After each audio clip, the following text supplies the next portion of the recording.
तो नमस्कार बना भाई लोग। तो का हाल बा। तो फिर से भोजपुरी इंडस्ट्री में फिर से एगो नया विवाद शुरू हो गई बा पवन सिंह के बीच में। और पवन सिंह के दूगो कुकुर लहसन जौन निचवा भेलिया चाटत लहसन, तो ओकनी के भेली चाटे के मिलत नहीं के। यही के बीच में बहुत ही ज़्यादा विवाद हो गई बा। पवन सिंह के खुला चैलेंज देता सन कि लखनऊ में आवे ना देम।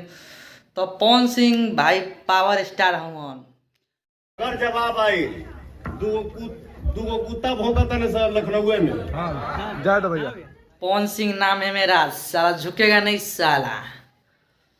खुला चैलेंज पवन सिंह देवन अपना इवेंट में, जौन इवेंट करे आइल हुन काला ओढ़नी के। हाँ दोनों कुकुरन के तू लो जानत रहो नहीं खलो जानत, तो हम नाम भी नहीं बता सकत अपना वीडियो में। तो भाई लोग समझ सकत रहो जौन पवन सिंह के पीछे पीछे झोला लेके पहले चलत सन, आज बहुत बड़का स्टार बनत सन। उनकरे दम पर भौंकत सन। अब पता ना का होई आगे, ये तो हम नहीं जानत। विवाद बहुत ही ज़्यादा बढ़ गई बा, अब बढ़ते जाता भाई लोग।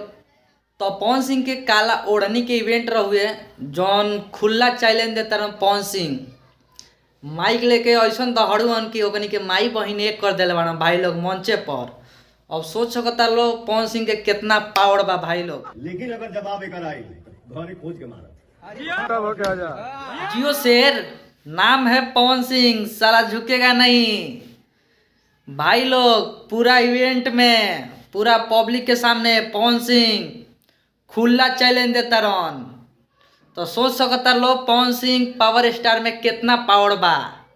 तो भाई लोग रउआ लोग सब बता दी कि भोजपुरी इंडस्ट्री में ऐसा नया नया विवाद शुरू होत रहेला। ई कोनो नया बात नहीं खे, कुछ दिन चली फिर अपना लेवल पर आ जाई। जितना भी भाई हमार वीडियो देखता लो भाई लोग दिल पर मत लिया लो। और वीडियो अच्छा लगल बा तो लाइक कमेंट शेयर जरूर कर लो।